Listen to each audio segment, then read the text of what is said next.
السلام علیکم ورحمۃ اللہ وبرکاتہ۔ وعلیکم السلام ورحمۃ اللہ وبرکاتہ۔ کیا حال ہے سب کا؟ الحمدللہ۔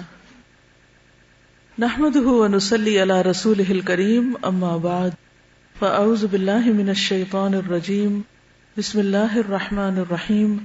رب اشرح لی صدری ویسر لی امری واحلل عقدۃ من لسانی یفقہوا قولی۔ آج ہم غزوہ فتح مکہ کے بارے میں تھوڑی سی باتیں اور کریں گے۔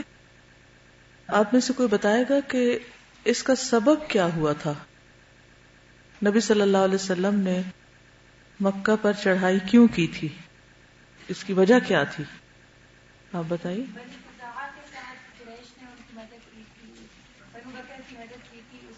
بنو بکر نے بنو خزاعہ پر حملہ کر دیا تھا، جبکہ وہ پانی کے ایک چشمے پر تھے، بے خبر سو رہے تھے، تو ناجائز طور پر یہ حملہ تھا۔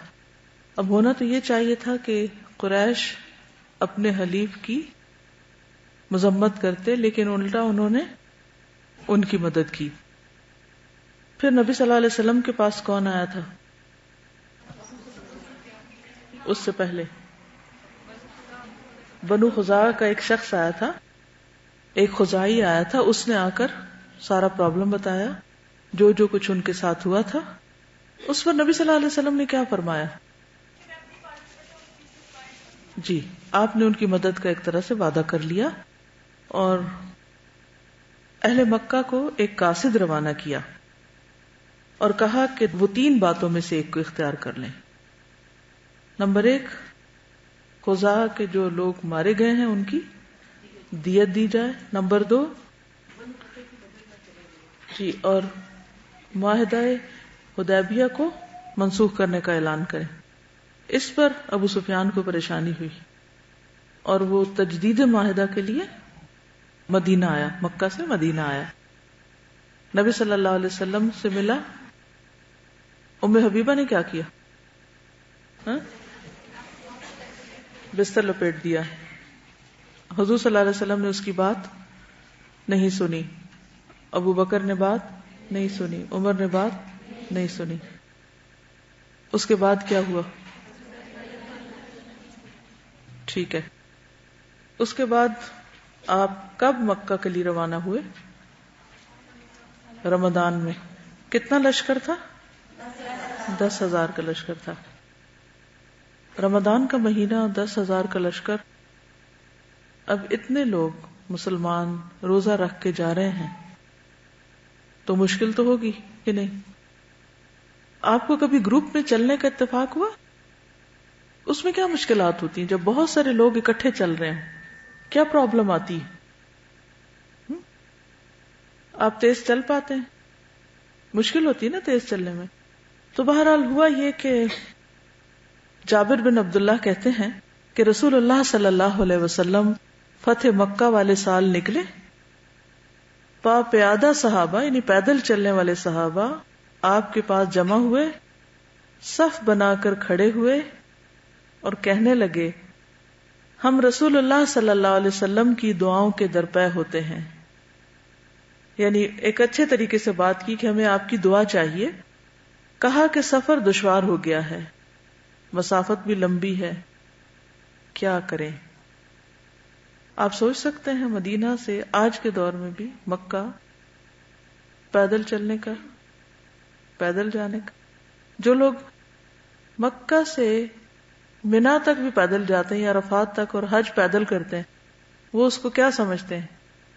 بہت بڑا کارنامہ کہ ہم نے تو واپسی پہ ہمیں تو بس ہی نہیں ملی اور پیدل چلنا پڑا، پورا منا کا رستہ جو تھا ہم نے وہ چل چل کے کراس کیا۔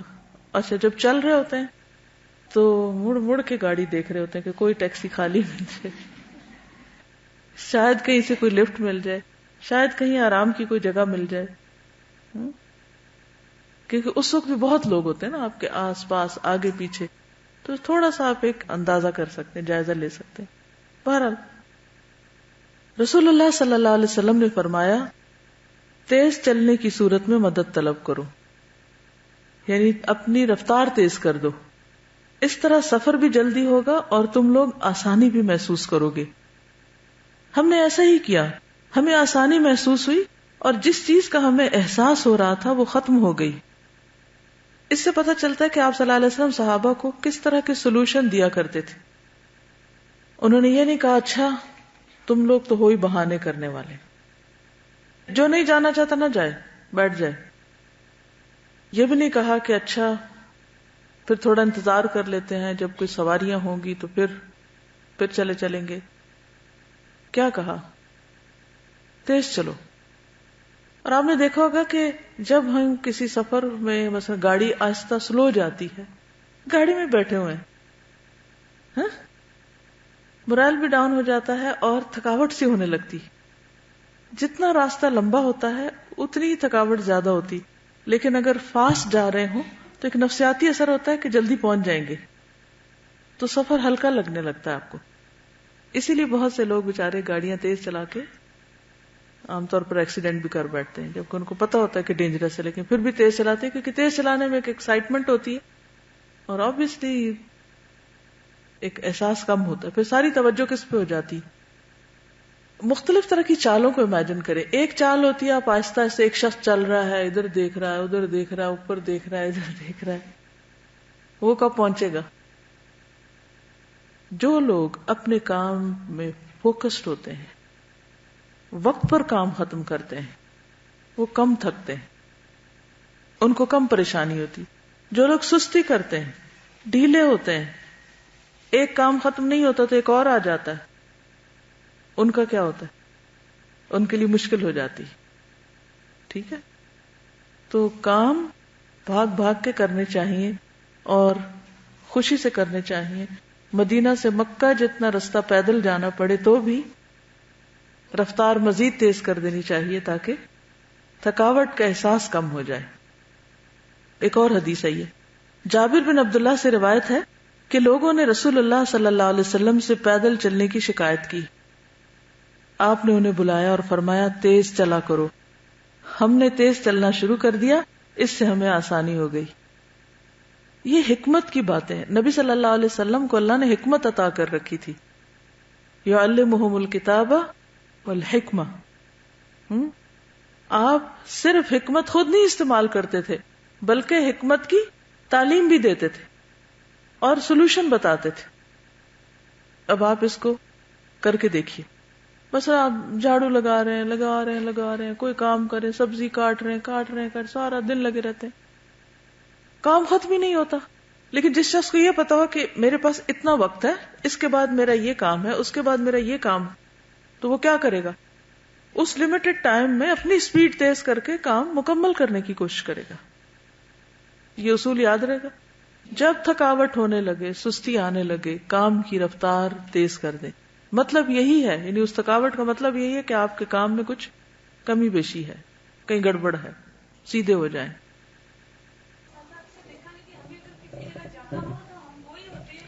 ہاں، ہم تیز ہو جاتے ہیں انکانشیسلی. جب ہمیں کہیں جانا ہوتا ہے نا تو ہماری یہ سوچتے بھی نہیں لیکن ہم خود ہی تیز ہو جاتے ہیں.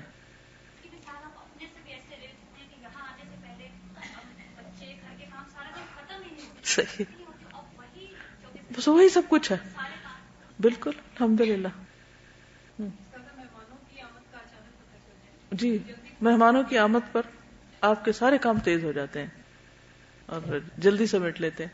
اچھا، رمضان میں آپ نے دیکھا ہوگا ہم عام طور پر عشاء کی نماز یا خود اکیلے تہجد پڑھیں کافی سارا ٹائم لگ جاتا ہے، لیکن امام کے ساتھ جب پڑھتے ہیں تو آپ نے دیکھا ہوگا کہ اچھا 1.5 گھنٹے کے اندر آپ ابھی گھر سمیٹ رہے ہیں اور پڑھنے والے پڑھ کے آ بھی گئے ہیں.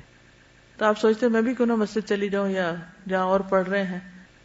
بہرحال پھر اسی طرح یہ تو تھی تیز چلنے کی ٹپ. سعد بن ابی وقاص کی عیادت اور ان کو دعا دینا. سعد بن ابی وقاص رضی اللہ عنہ سے مروی ہے کہ فتح مکہ کے موقع پر میں مکہ مکرمہ میں ایسا شدید بیمار ہو گیا کہ موت کے قریب جا پہنچا. رسول اللہ صلی اللہ علیہ وسلم میری عیادت کے لیے تشریف لائے. میں نے عرض کیا، اے اللہ کے رسول، میرے پاس بہت سا مال ہے اور میری وارث صرف ایک بیٹی ہے، کیا میں اپنے 2/3 مال کو صدقہ کر دوں؟ آپ نے فرمایا نہیں. میں نے کہا نصف؟ آپ نے فرمایا نہیں. میں نے کہا 1/3 یعنی 1/3؟ آپ نے فرمایا ہاں. 1/3 کی وصیت کر سکتے ہو اور یہ بھی بہت زیادہ ہے، 1/3 بھی زیادہ ہے.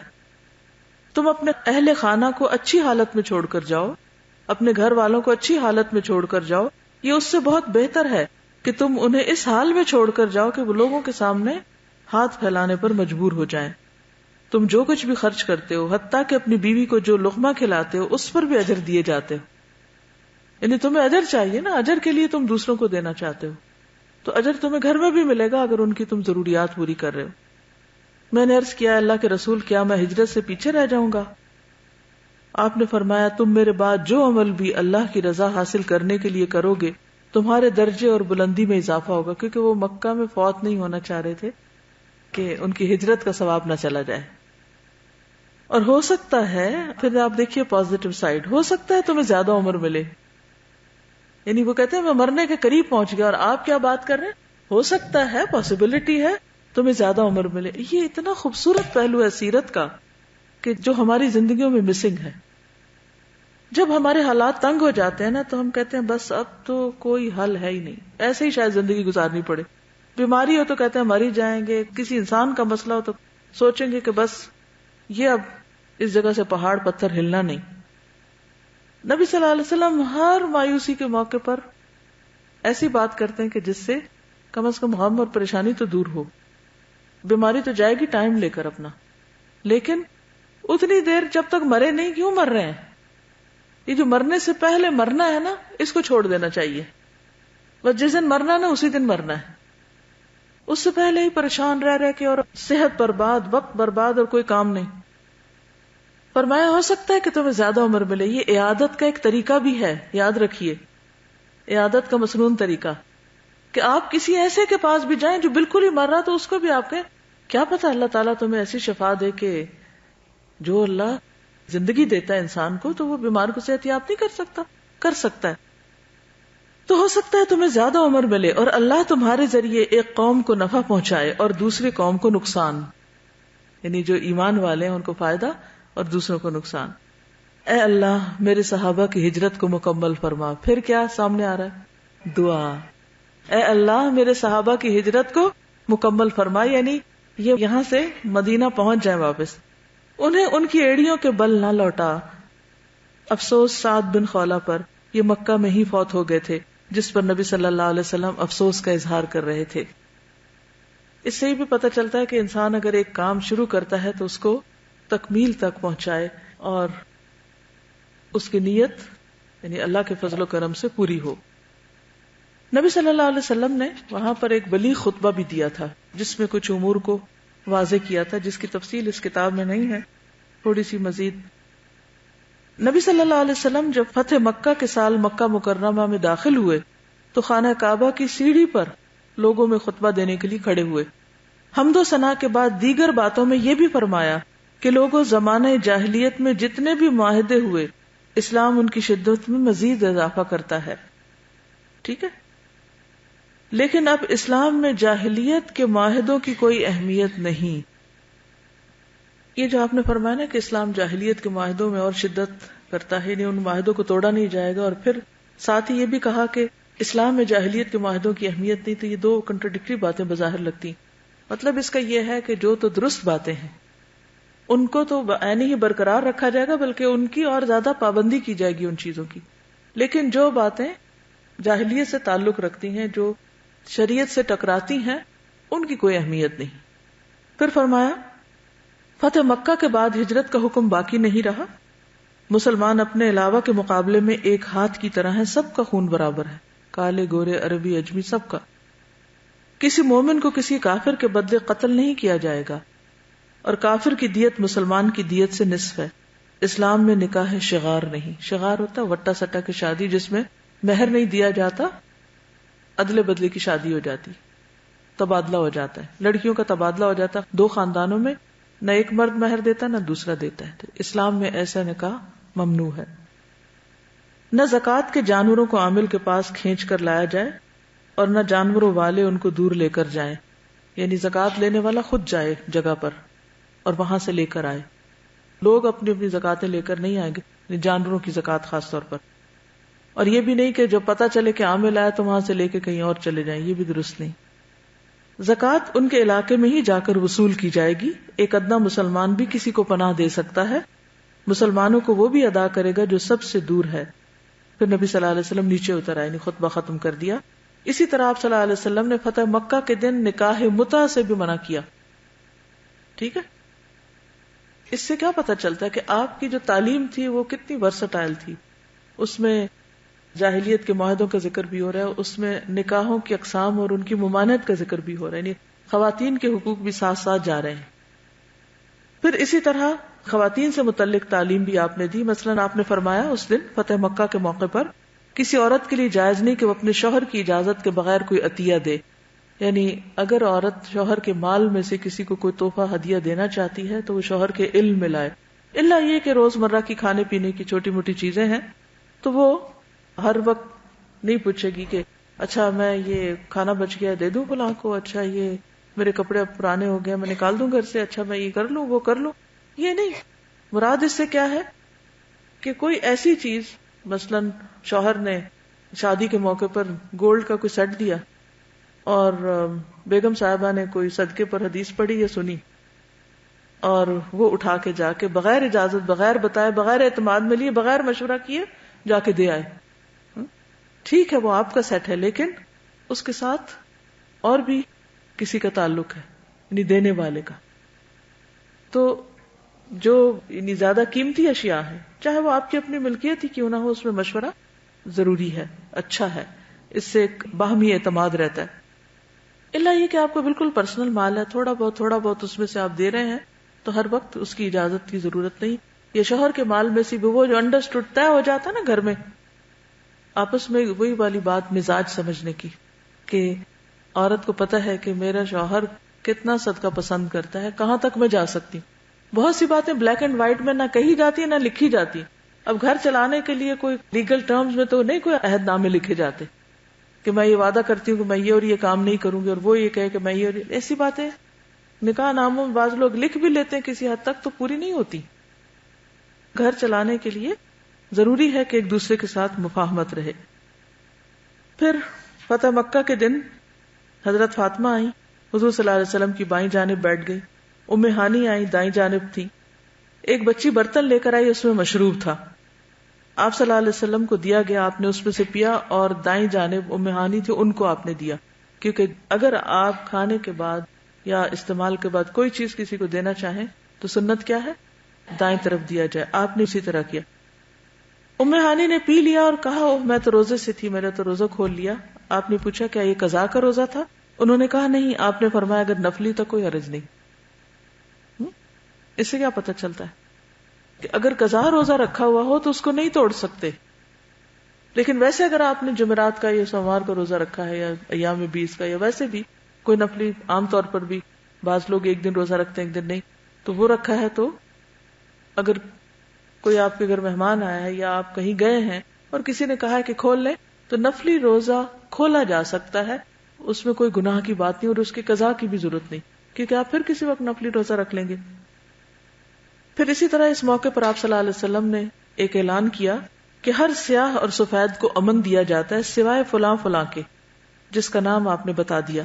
تو اللہ تعالیٰ نے آیت نازل فرمائی اگر تم بدلہ لینا چاہتے ہو تو اتنی سزا دو جتنی تمہیں تکلیف دی گئی ہے، اور اگر صبر کرو تو یہ صبر کرنے والوں کے حق میں زیادہ اچھا ہے.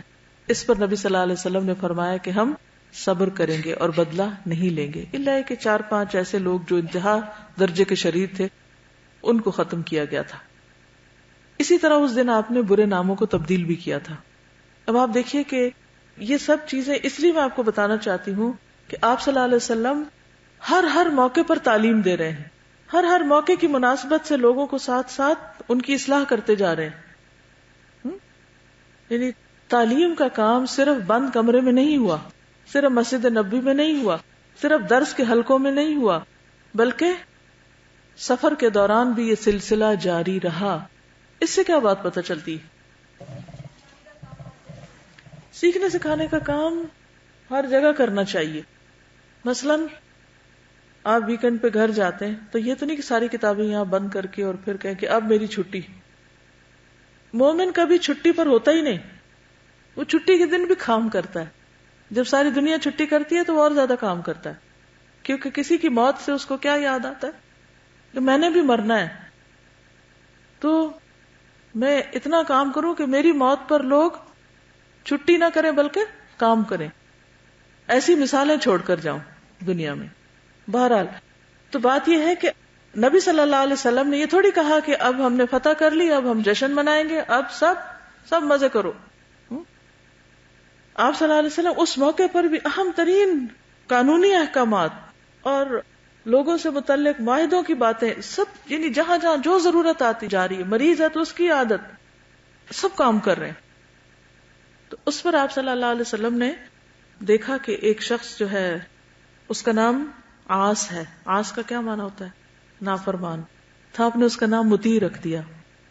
اور حدیث میں آتا ہے کہ مطیع کے علاوہ قریش کے کسی نافرمان نے اسلام قبول نہیں کیا، کیونکہ اس کا نام بدل دیا گیا. تو ناموں کا بھی انسان کی شخصیت پر اثر ہوتا ہے، تو اس کا بھی ضرور خیال کریں. اگر آپ کے آس پاس کسی کا نام اچھا نہ ہو تو اس کو بدل دیں، تو آپ دیکھیں گے اس کے مزاج میں بھی انشاءاللہ فرق آئے گا. ابو امامہ کہتے ہیں کہ فتح مکہ کے موقع پر میں نبی صلی اللہ علیہ وسلم کی سواری کے نیچے تھا، یعنی ساتھ ساتھ جا رہا تھا. نبی صلی اللہ علیہ وسلم نے اس موقع پر بڑی عمدہ باتیں فرمائی. یہ میں خاص طور پر جملہ بول رہی ہوں کہ سواری کے نیچے تھا، آپ نے بڑی عمدہ باتیں فرمائی. اب آپ دیکھیے کوئی مائکرو فون نہیں، کوئی اسپیکر نہیں، کچھ نہیں، صرف کتنے لوگ سن پا رہے ہیں ان 10,000 میں سے جو قریب ترین ہیں اور الرٹ ہیں اور وہ دلچسپی سے سن رہے ہیں اور یاد رکھ رہے ہیں اور آگے روایت کر رہے ہیں، اور اس نیت کے ساتھ روایت کی کہ آج ہم بھی اس قابل ہوئے کہ وہ سن سکیں کیا فرمایا تھا آپ نے اس وقت. اگر وہ نہ سنتے تو آج ہم یہاں کیسے سنتے، ہم تک کیسے بات پہنچتی. تو بہرحال وہ کہتے ہیں کہ بڑی عمدہ باتیں فرمائی. انہی میں سے ایک بات یہ بھی تھی کہ اہل کتاب کا جو آدمی مسلمان ہو جائے گا اسے دگنا اجر ملے گا اور وہ حقوق و فرائض میں ہماری طرح ہو جائے گا، اور مشرکین میں سے جو آدمی مسلمان ہو جائے گا اسے اس کا اجر ملے گا اور وہ بھی حقوق و فرائض میں ہماری طرح ہو جائے گا. پھر اسی طرح آپ نے جاہلیت کے جو دعوے تھے ان کو ختم کیا. پھر اسی طرح عقیدے کی بھی ساتھ ہی اصلاح کی. رسول اللہ صلی اللہ علیہ وسلم جب مکہ آئے تو آپ بیت اللہ میں اس وقت تک داخل نہیں ہوئے جب تک بت موجود رہے. تو آپ نے حکم دیا تو انہیں نکال دیا گیا.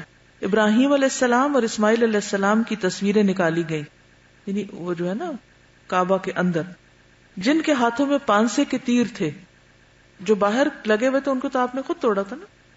تو اندر کی بات ہو رہی ہے. تو اس سے کیا پتہ چلتا ہے کہ نہ صرف یہ کہ بت بنا کے رکھے ہوئے تھے بلکہ اس کے ساتھ ساتھ تصویریں بھی تھیں، وہ بھی لٹکائی ہوئی تھی یا چپکائی ہوئی تھی. نبی صلی اللہ علیہ وسلم نے فرمایا اللہ کی مار ہو ان پر. انہیں خوب معلوم تھا کہ ان دونوں نے کبھی پانسے نہیں پھینکے، تو ان کی تصویر اگر لگائی بھی ہے تو کس چیز کے ساتھ لگائی ہے جو کام انہوں نے کیا ہی نہیں. پانسے کے تیر کون سے تھے پتہ ہے آپ کو؟ فال نکالنے کے لیے. ان لوگوں کو جب کوئی مشکل کام ہوتا ہے یا کوئی ڈیسیژن لینا ہوتا ہے، جیسے ہم استخارہ کرتے ہیں نا، تو یہ آتے تھے اور چڑھاوا چڑھاتے، اس کا خون ملتے بتوں پر اور پھر ان کے سامنے جا کے تیر پھینکتے پانسے کے، اور پھر اس کے اوپر لکھا ہوتا کر یا نہ کر، تو وہ پھر اگر نکل آتا کہ کر، ٹاس کرتے نا جیسے، تو یہ بتوں کے سامنے جا کے یہ کام کرتے تھے. تو ابراہیم اور اسماعیل علیہ السلام کے ہاتھوں میں بھی وہی تیر پکڑا ہوئے تھے کہ نعوذ باللہ کیا سمبلائز کر رہا تھا کہ وہ بھی انہی کے سامنے لا کے تیر پھینکتے تھے. پھر اسی طرح جابر بن عبداللہ کہتے ہیں کہ ایک آدمی فتح مکہ کے دن کھڑا ہوا اور کہنے لگا یا رسول اللہ صلی اللہ علیہ وسلم، میں نے اللہ کے لیے نظر مانی تھی کہ اگر اللہ نے آپ کو مکہ فتح کرا دیا تو میں بیت المقدس میں 2 رکعت نماز پڑھوں گا. آپ نے فرمایا یہی پڑھ لو. ویسے بھی اس کی منت میں سینس نہیں بنتی نا، فتح مکہ ہو رہا ہے اور نماز کہیں اور پڑھی جا رہی ہے. اس نے پھر اپنی بات دہرائی، نبی صلی اللہ علیہ وسلم نے فرمایا یہی پڑھ لو. اس نے پھر اپنی بات دہرائی، آپ نے فرمایا پھر تمہاری مرضی. اچھا عام طور پہ ایسا ہوتا ہے نا کہ کوئی شخص ایسی نیت یا منت مان لیتا ہے کہ جس پر وہ بڑا پریشان ہوتا ہے، اس کا حل بھی چاہتا ہے، جب اس کو حل بتایا جائے تو وہ بھی نہیں مانتا. وہ اتنا ڈاما ڈول ہوتا ہے بھائی یا تو مسئلہ نہ بتاؤ، اور اگر بتاتے ہو کوئی حل بتاتا ہے تو اس کو مان لو، اور اگر نہیں ماننا پھر جو جی چاہے کرو، پھر دوسروں کا وقت ضائع نہ کرو. تو ان چیزوں سے باہر آنا چاہیے. دیکھیے جب اللہ کے رسول صلی اللہ علیہ وسلم نے ایک اجازت دے دی تو پھر ہم کون اور ہماری عقل کیا؟ ٹھیک ہے نا، پھر بحث نہیں کرنی چاہیے. ہوتا اصل پتہ کیا، ہم لکیر کے فقیر ہوتے ہیں. ہم کہتے ہیں ہم نے چونکہ یہ کام یہاں کرنے کی منت مانی ہے، اس لیے یہاں جانا ہمارا اب ضروری ہو گیا ہے، حالانکہ اصل چیز کیا ہے؟ مثلاً کئی لوگ منت مانتے ہیں کہ اگر میرا بچہ پاس ہو گیا تو میں داتا دربار جا کر ایک بکرا کروں گی. اب بچہ بھی پاس ہو گیا اور آپ خود بھی پاس ہو گئے اور آپ نے قرآن پڑھ لیا اور آپ کو پتا چل گیا کہ وہاں جا کے بکرا ذبح نہیں کرنا، لیکن دل پہ ایک بوجھ ہے کہ بکرا تو ذبح کروں، تو وہ آپ اپنے گھر ہی کر لیں، تب بھی ٹھیک ہے. ٹھیک ہے جی بالکل، وہ زیادہ ٹھیک ہے. جزاک اللہ خیر، وہ زیادہ ٹھیک ہے کیونکہ اب آپ شرک سے بچیں گے. ٹھیک ہے نا؟ تو اسی طرح بعض اوقات ہم جلدی میں کوئی ایسا کام کر بیٹھتے ہیں جو ہم نہیں کر سکتے، تو اس کے لیے پھر کیا ہے کہ اس مشکل سے نکلنے کے لیے مثلا کئی لوگ اپنے اوپر لازم کر لیتے ہیں کہ میں زندگی بھر 2 نفل روز پڑھوں گی. اب بعض اوقات بیمار ہو گئے سفر پہ یا نہیں پڑھ پائے، فرض پڑھنا دوبر ہو گیا، تو نفل کہاں سے روز پڑھیں گے آپ؟ اور نفل تو ہوتے ہی اس لیے کہ دل کی خوشی سے جب پڑھ سکو جب پڑھو. اس طرح کی چیزوں میں انسان پھر جب ایک کام نہیں ایک طریقے سے کر پا رہا تو صدقہ خیرات کر دے اور اپنے آپ کو اس مشکل سے نکال لے. قسم کا جو کفارہ ہوتا ہے نا، اسی طرح کا کفارہ دے کے نظر سے باہر نکل آئے، جو نہ ہو، ورنہ تو پوری کرنی چاہیے لیکن جو کسی بھی وجہ سے نہ پوری کر پائے. وہ مشہور واقعہ جو ہے جس میں حضرت اسامہ کو بھیجا گیا تھا ایک عورت کی سفارش کرنے کے لیے، بچپن سے آپ کہانیوں میں پڑھتے آ رہے ہوں گے. تو آپ نے کیا فرمایا تھا؟ اگر میری بیٹی فاطمہ بھی چوری کرتی تو میں اس کا بھی ہاتھ کاٹ ڈالتا. یہ واقعہ بھی فتح مکہ کے موقع پر پیش آیا تھا. ٹھیک ہے، کیونکہ جب بھی میں یہ واقعہ پڑھتی تھی میں سوچتی تھی کہ اچھا اگر یہ مکی دور میں پیش آیا ہے تو مکی دور میں تو قانون اترا ہی نہیں تھا ابھی چوری کا، تو پھر کس موقع پر؟ یہ فتح مکہ کے موقع پر ہی پیش آیا ہے. تو حضرت عائشہ کہتی ہیں کہ وہ عورت بعد میں میرے پاس آیا کرتی تھی جس کا ہاتھ کاٹا گیا تھا، تو میں اس کی کچھ نہ کچھ ضرورت پوری کر دیتی. اس سے صحابہ کا یہ اخلاق بھی پتہ چلتا ہے کہ حد تک ان پہ جاری ہو جاتی تھی لیکن تعلقات نہیں ختم ہوتے تھے. ہم ذرا سی بات پر ہی ناراض ہو کے بیٹھ جاتے ہیں اور بول چال بند. یہ نہیں ہونا چاہیے. کسی بھی قیمت پر کمیونیکیشن ختم نہیں ہونی چاہیے. حد جاری ہونے کے بعد اگر کوئی کسی کے بارے میں ایک لفظ برا کہتا تو آپ اس پر ناراض ہوتے کہ وہ پاک ہو چکا ہے، اس نے سزا بھگت لی، وہ پاک ہو گیا، اب تمہیں کوئی حق نہیں کہ آپ اس کو تانے دو. ٹھیک ہے، اور آپ آئندہ اس کی مدد بھی کرو. تو اس سے اس معاشرے کے اندر کتنی آپس کی محبت اور یونٹی اور ایک اچھی فیلنگ. دیکھیے ایک بوجھ لے کے انسان سوئے دل پر، وہ نیند، اور ایک معاف کر کے سوئے وہ نیند، دونوں میں فرق ہے. پہلی صورت میں آپ رات کو جب سائڈ بدلیں گے آنکھ کھلے گی آپ پریشان حال ہوں گے، اور دوسری صورت میں آپ پرسکون، دل خوش.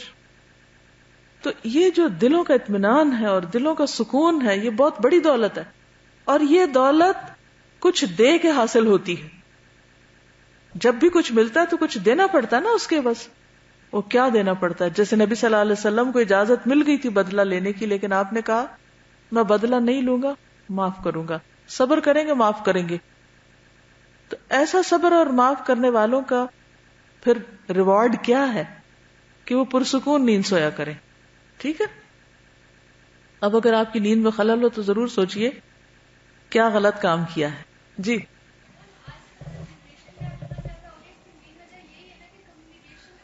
بالکل، جنریشن گیپ اور یہ ڈپریشن اور یہ پریشانیاں یہ اسی وجہ سے کہ کمیونیکیشن نہیں ہے، دونوں طرف سے نہیں ہے. یہ میں نہیں کہتی کہ آپ کا قصور ہے کسی اور کا، دونوں طرف سے نہیں.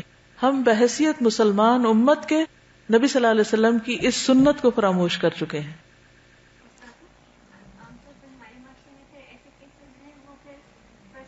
دیکھو اسٹگما لگ جاتا ہے، بس وہ فرسٹریشن اور ہر ایک ان پہ ہنس رہا ہے، مذاق اڑا رہا ہے. اور کوئی بھی غلطی کرے تو اس کو غلطی کا تانا نہ دیں، یہ نہ کہے وہ چور یا وہ فلاں. نہیں، ہو سکتا ہے اس نے ایسی سچی توبہ کی ہو کہ اللہ نے اس کو تو معاف کر دیا، اور آپ کے اس تانے یا آپ کے اس غلط لفظ کی وجہ سے آپ بھی اس چوری میں پڑ جائے اور آپ مصیبت میں اور دنیا میں بھی پکڑنا ہو جائے کہیں. تو کسی کے بھی عیب کو اچھالنا نہیں. ٹھیک ہے نا؟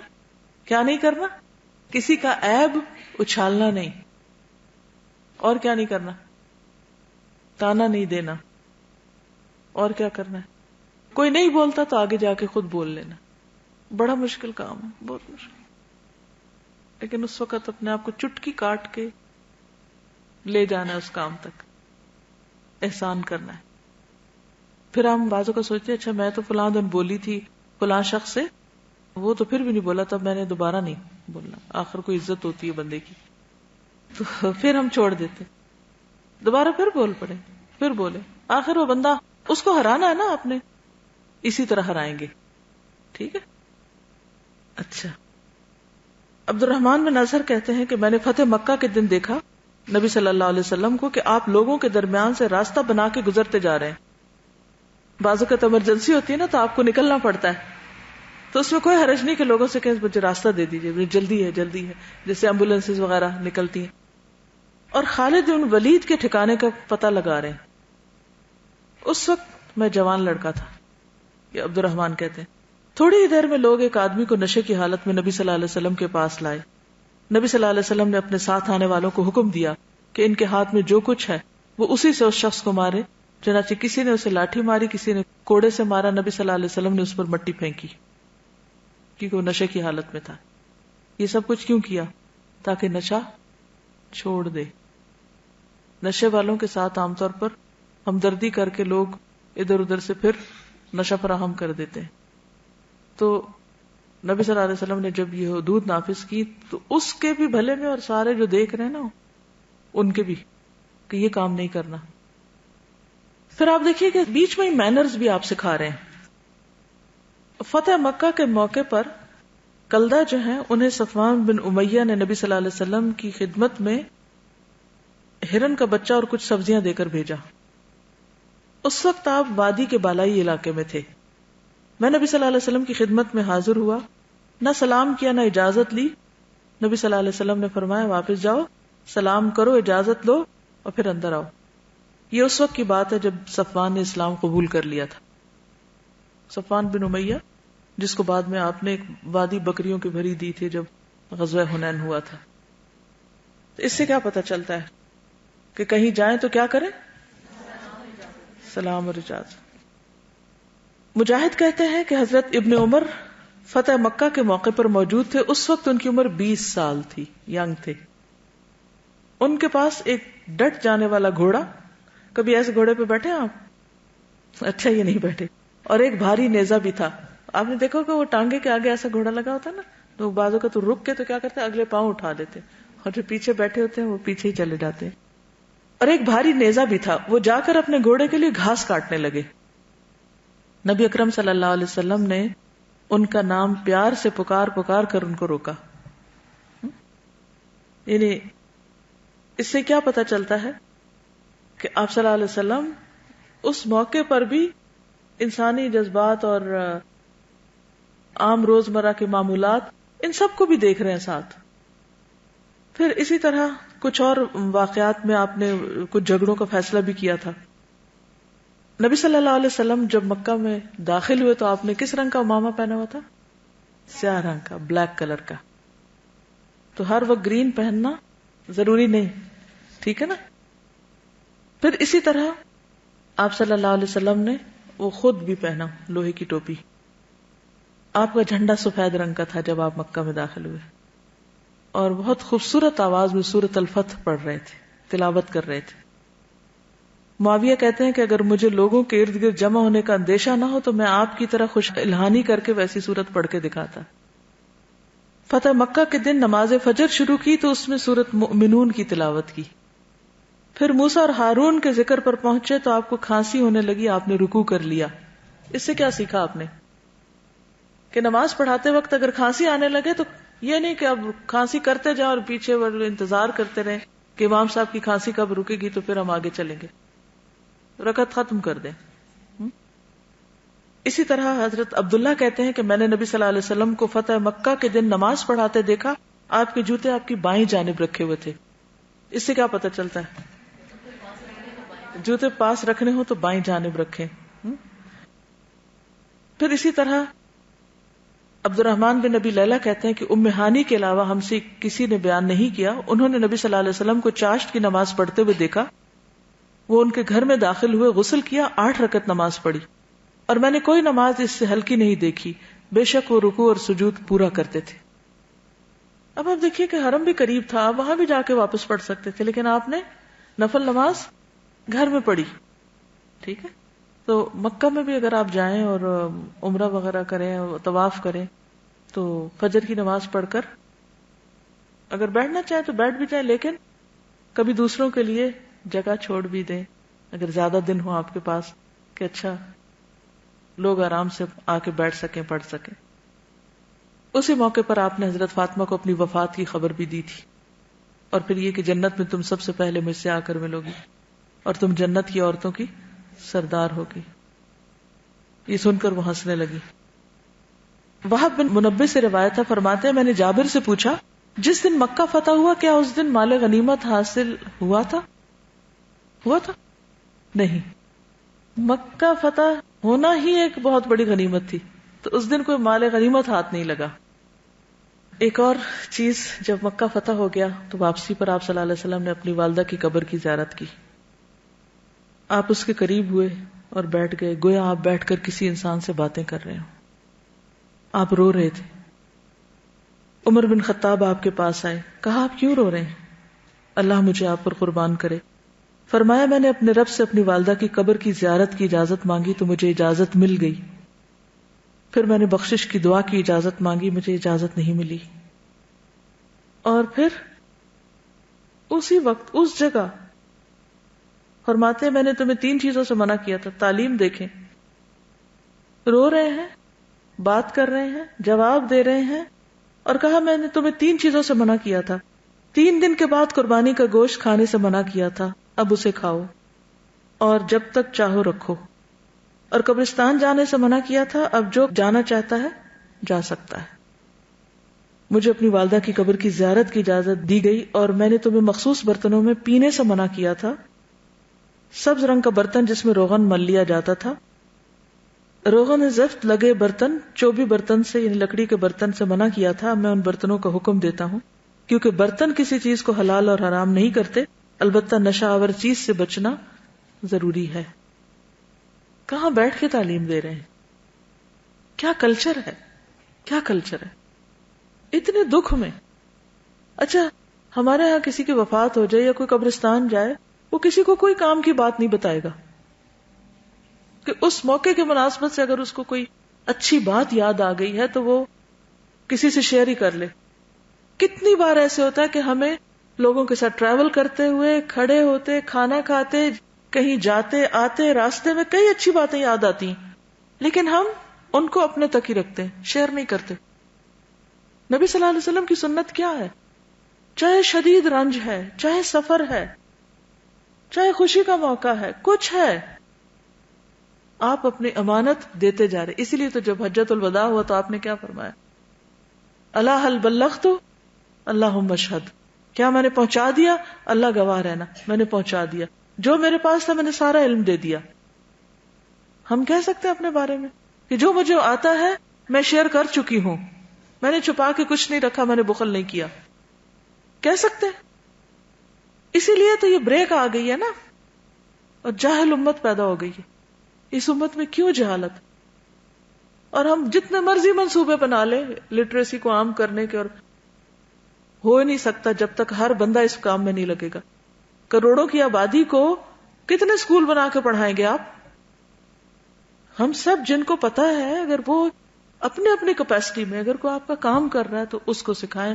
اگر آپ کسی ٹیلر کے پاس گئے، اس کو کام دیا ہے، اس کو سکھائیں. گھر میں پلمبر آیا ہے، کام کیا اس نے، اسے کوئی کیسٹ پکڑا دیں، کوئی کتاب پکڑا دیں اگر پڑھ سکتا ہے.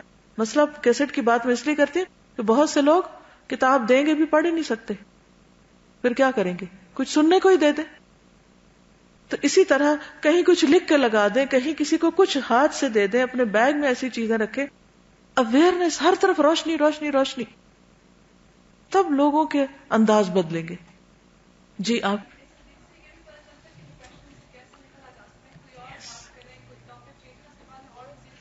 بالکل، یعنی ڈپریشن سے کس طرح آپ نکل سکتے ہیں؟ آپ خود ذرا اپنے آپ کو رکھ کے دیکھیں کہ آپ اپنی والدہ کے پاس کسی ایسی حالت میں بیٹھے ہوں یا ان کی وفات کے بعد یا پھر ان کی قبر پہ گئے ہوں. یہ ساری چیزیں تو ہماری زندگی میں آتی ہیں کہ ہم پہلے سے زیادہ عمل میں تیز ہو جائیں. اس لیے نہیں آتی کہ جو کام کر رہے ہیں اس کو بھی چھوڑ کے بیٹھ جائیں, چھٹی کر لیں. کتنا فرق ہے. کیا نبی صلی اللہ علیہ وسلم ہمارے لیڈر نہیں تھے؟ ان کی والدہ کی وفات تو بہت پہلے ہو گئی تھی, لیکن وہاں بیٹھ کے بھی کیا کر رہے ہیں, سکھا رہے ہیں. فتح مکہ سے امپورٹنٹ کیا چیز تھی؟ ہر جگہ. تو یہ پہلو سیرت کا عاشقان رسول سے اوجل ہو گیا. ہم عاشق رسول بننے کے لیے کیا کرتے؟ ایک بس محفل سجا لی سال میں یا کسی خوشی کے موقع پر, تھوڑی دیر بیٹھ کے شعر و شاعری سے دل بہلایا, روئے, اٹھ گئے, بات ختم. پتہ ہی نہیں کہ ان کا طریقہ زندگی کیا تھا, ان کے سفر کیسے تھے, ان کا غم کیسا تھا, ان کی خوشی کیسی تھی, شادیاں کیسے کی, باقی کام کس طرح کیے. تو ہمیں اس کلچر کو بدلنا ہوگا اگر ہم عزت سے جینا چاہتے ہیں دنیا میں. اور آپ کو معلوم ہے کہ فتح مکہ کے موقع پر آپ دعا کیا کر رہے تھے؟ ایک صحابی کہتے ہیں کہ میں نے فتح مکہ کے سال آپ کے پیچھے نماز پڑھی, میں نے آپ صلی اللہ علیہ وسلم کو یہ دعا کرتے ہوئے سنا, اللہ مجھے قیامت کے دن رسوا نہ کرنا, اللہ مجھے قیامت کے دن رسوا نہ کرنا. اتنا کچھ کر کے کہتے یا اللہ وہاں رسوا نہ ہو. حالانکہ اللہ تعالیٰ نے آپ کو سورۃ فتح میں کیا بشارت دی تھی؟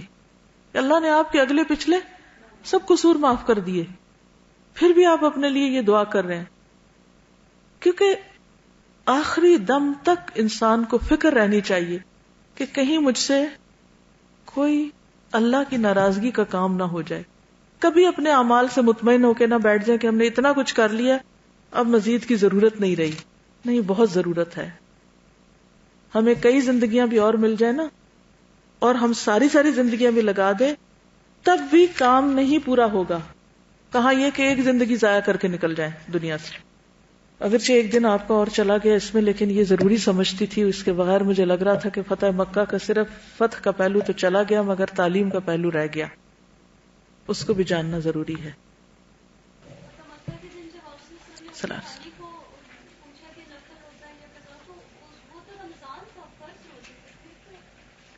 دیکھیے کہ فتح مکہ کے دن میں نہیں, یعنی ایک دن نہیں ہے, موقع ہے. آپ 10 شوال تک وہاں رہے ہیں, ٹھیک ہے. اچھا کوشچن ہے آپ کا. فتح مکہ میں یعنی کہ آپ 10 رمضان کو چلے ہیں, 10 شوال کو اگلا وہ ہوتا ہے غزوہ حنین کی طرف جاتے ہیں. تو شوال کے جو پہلے دن ہے وہ آپ مکہ میں ہی ہیں, ٹھیک ہے. فتح مکہ کے موقع پر یا دن سے مراد عام طور پر پھر وہ ایام, وہ نہیں آتا قرآن میں فذکرہم بایام اللہ, تو یوم کا لفظ یاد رکھیے, بہت اہم کوشچن ہے جس سے اور بھی مسئلے کھلیں گے آپ. یوم کا لفظ عربی زبان میں ہسٹری کے لیے بھی آتا ہے. ایام العرب سے کیا مراد ہے؟ ہسٹری آف عرب, شابش, ٹھیک ہے نا. تو اگر یوم فتح مکہ بھی یوم کا لفظ بھی آ جائے تو اس سے مراد پورا موقع ہے, ٹھیک ہے. Good question. کیا وہ 19 دن نہیں ٹھہرے تھے؟ اب آپ دیکھیے 10 کو نکل رہے ہیں, کب فتح ہوئی تھی, کب پہنچے تھے؟ 17 کو. یاد ہے آپ کو؟ عام طور پہ جب تاریخ لکھی جاتی ہے تو کیا کہتے ہیں؟ 17 رمضان فتح مکہ کا دن لکھتے ہیں میرے خیال ہے, ٹھیک ہے. 17 کو پہنچے اگر وہاں 8 دن کا تو سفر ہی ہے نا کہ نہیں؟ اچھا 17 کے بعد کرو 19, وہی بن گئی نا جی. ایک آدھ دن اوپر نیچے, کوئی چاند کا اوپر نیچے ہونا, کوئی تاریخیں بتانے والوں کا آگے پیچھے کرنا, لیکن اندازہ یہی ہے, ٹھیک ہے. اور کوئی ایسے اچھے سوال کیا کریں, بہت سی باتیں سمجھ آئیں گی.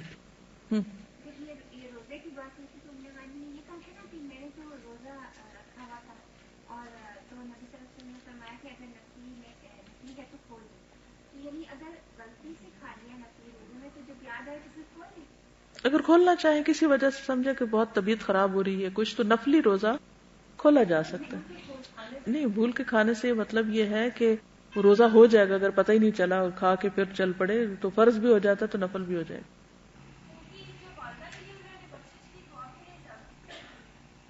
صرف اللہ کو پتا ہے, مجھے واقعی نہیں پتا. اس کی بنیادی وجہ کیا تھی؟ اسلام کے آنے سے پہلے وفات ہوئی تھی.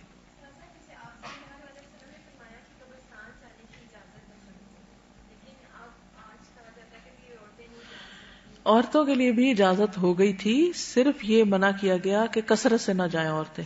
ٹھیک ہے نا؟ جیسے عورت کا ویسے ہی گھر سے کثرت سے نکلنا جو ہے وہ پسندیدہ نہیں ہے.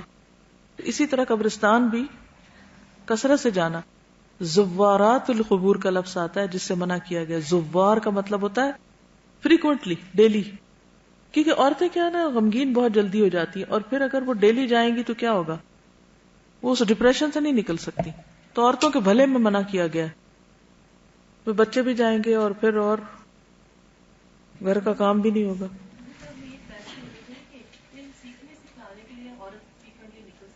جی جی، وہ تو ظاہر ضرورت کے لیے تو نکل سکتی ہے، یعنی بلا ضرورت نہیں نکلنا چاہیے. کزن ہوئے نا، خالہ کے بیٹے، ابن عباس. عباس نہیں، ابن عباس. دیکھیے ان کا نام لبابہ تھا. خالد بن ولید کی مدر، ابن عباس کی مدر اور حضرت میمونہ، یہ تینوں بہنیں تھیں. ٹھیک، قبر کے اوپر نہیں بیٹھنا چاہیے. ہاں، مجاور نہ بن کے بیٹھ جائیں، یہ مطلب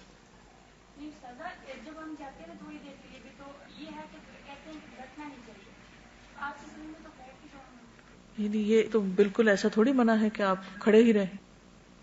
ٹھیک ہے نا، یہ تو نہیں کہا گیا. مطلب یہ بیٹھ رہنے سے مراد وہاں گھر نہ بنا لے جیسے کچھ لوگ کرتے ہیں.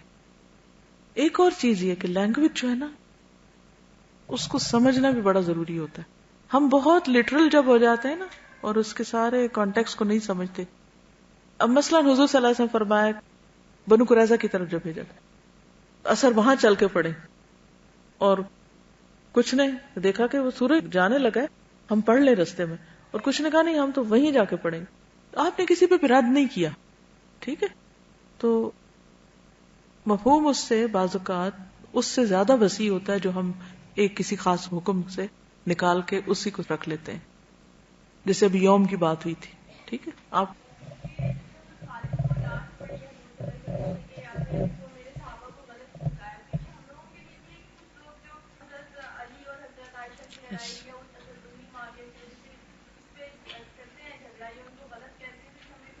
کوئی حق نہیں، کوئی حق نہیں. دیکھیے سب انسان ہوتے ہیں، ہمیشہ یہ یاد رکھیے، ہر ایک سے کمی بیشی ہوگی. پیغمبر معصوم ہوتے ہیں اور اگر ان سے خلاف اولا کوئی کام ہو تو اللہ تعالیٰ اس کو بھی درگزر کر دیتا ہے. لیکن عام انسان لازماً غلطی کرے گا، اور انسان کی سعادت اس میں ہے کہ غلطی کر کے معافی مانگے. یہ جو پلٹنا ہے نا یہ مشکل ہے، مگر یہ توبہ اللہ کو پسند بہت ہے. تو غلطی ہونا بہت نارمل بات ہے، ہوگی.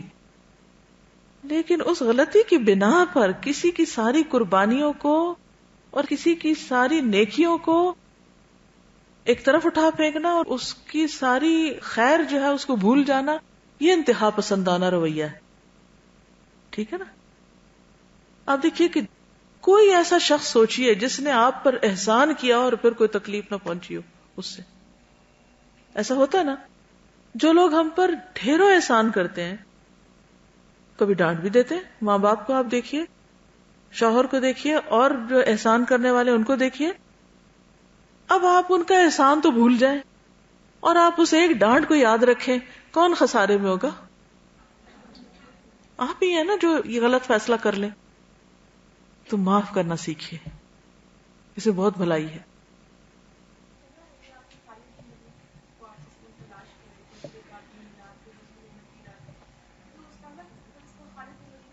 اچھا کیا سوال آپ نے کہ مثلاً میں یہاں سے وہاں تک جا رہی ہوں اور تیزی میں بھی ہوں کہ اتنے میں اچانک بیچ میں ایک اور ایسا مسئلہ آ جاتا ہے کہ جو توجہ چاہتا ہے. ہوتا ہے ایسے کبھی آپ کے ساتھ؟ آپ تیزی میں گھر جا رہے ہیں اور راستے میں دیکھتے ہیں کوئی گرا پڑا ہے. اب آپ کو کیا یاد آئے گا، وہ یا یہ؟ ایک شخص نشے میں پکڑ کے لایا گیا بیچ میں، آپ تیزی سے جا رہے ہیں کسی اور کام، لیکن بیچ میں یہ ایشو آ گیا. اب آپ نے یہ نہیں کہا اچھا تم بیٹھو ادھر میں ذرا وہ کام کر کے آتا ہوں. یہ بھی حکمت ہے. اس میں بھی تعلیم ہے کہ ایون ایمرجنسیز میں جب آپ تیزی میں بھی ہوں، اگر کوئی شخص اس وقت اس سے زیادہ ضرورت مند آ گیا ہے تو کیا کریں؟ اس کو اٹینڈ کریں، اس سے پوچھ لیں جلدی تو نہیں، بعد میں ہو سکتا ہے، ہاں نہیں آپ اپنا کام کر کے آ جائیں. کئی دفعہ ایسا ہوتا ہے نا کہ آپ ایک کام ضروری کرنے جا رہے ہوتے ہیں کہ بیچ میں کوئی شخص بیکار سی بات لے کے کھڑا ہو جاتا ہے، تو اس وقت آپ، یعنی یہ سچویشن میرے ساتھ تو اتنی دفعہ پیش آ چکی ہے، لیکچر کے لیے لوگ بیٹھے ہیں اور یہ عقیدت مند گلے ملنا چاہتے ہیں، اللہ اب کیا کروں؟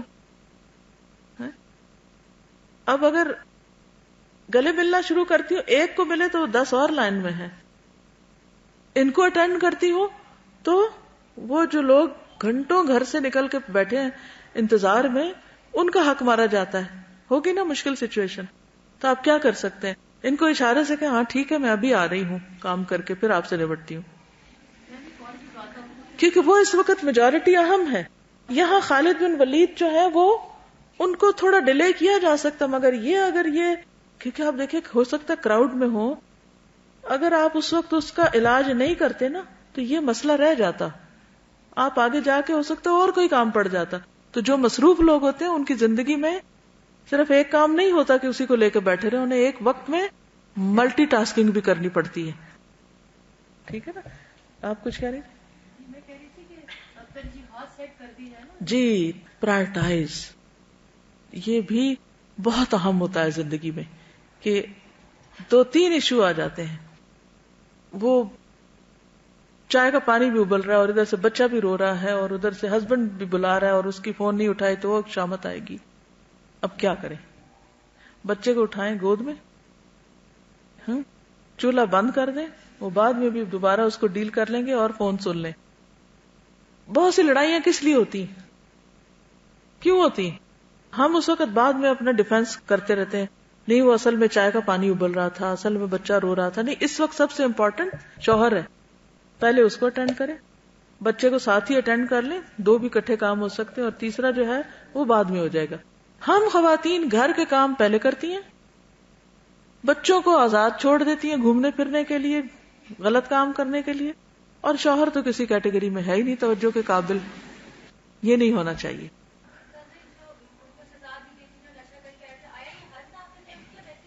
حد ہے، کیونکہ یہ 80 کوڑے تو بعد میں مقرر کیے گئے نا، پہلے ڈفرنٹ چیزیں، کیونکہ آپ نے مٹی بھی پھینکی، کوڑے بھی مارے کسی نے اور کسی نے کچھ اور مارا، لیکن بعد میں پھر اس کو شاید حضرت عمر کے دور میں وہ مقرر کر دیے گئے تھے.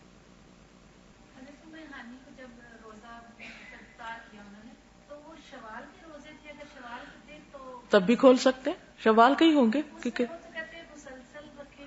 ایسا کچھ نہیں، پورا مہینہ شوال کے رکھ سکتے ہیں. ٹھیک ہے، شوال 6 شوال کے روزے سارا مہینہ بھی رکھ سکتے ہیں، ضروری نہیں کہ ایٹ اسٹریچ آپ رکھیں یا پہلے ہی عشرے میں رکھیں. کچھ لوگوں نے یہ مقرر کیا ہوا کہ اگلے ہی دن رکھیں، وہ بھی ضروری نہیں ہے.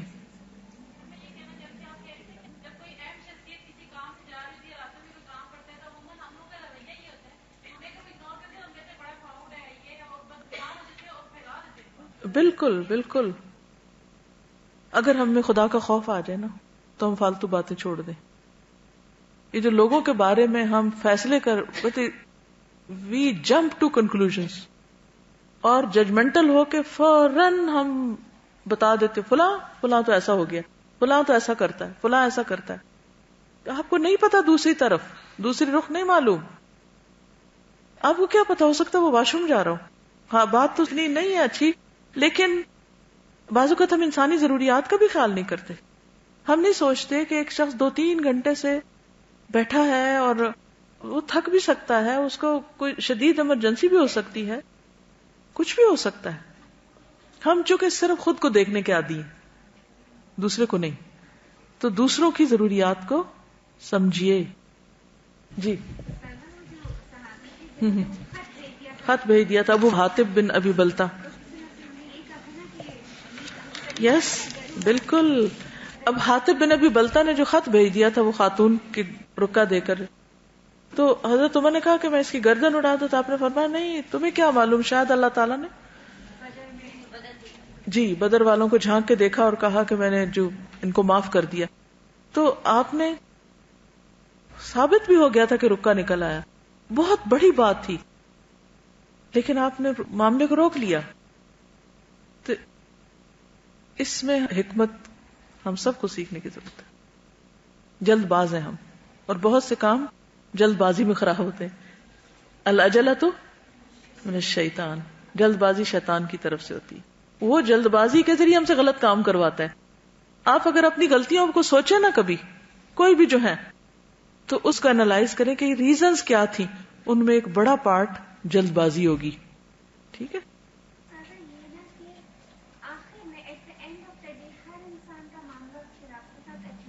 ظاہر پہ معاملہ کیا.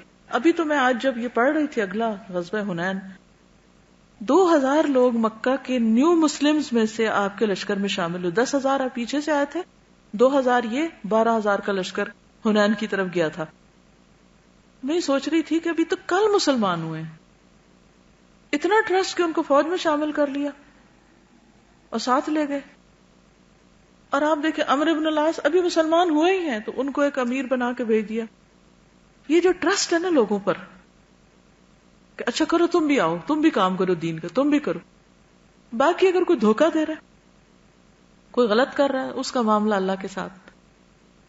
اللہ خائنین سے محبت نہیں کرتا، وہ خود ہی نبٹ لے گا. اور اس کام کی حفاظت اللہ خود کرے گا. لوگوں پہ بے وجہ بدگمانیاں نہ کریں. اوکے، سبحانک اللہم و بحمدک، نشہد ان لا الہ الا انت، نستغفرک و نتوب الیک. السلام علیکم و رحمۃ اللہ وبرکاتہ.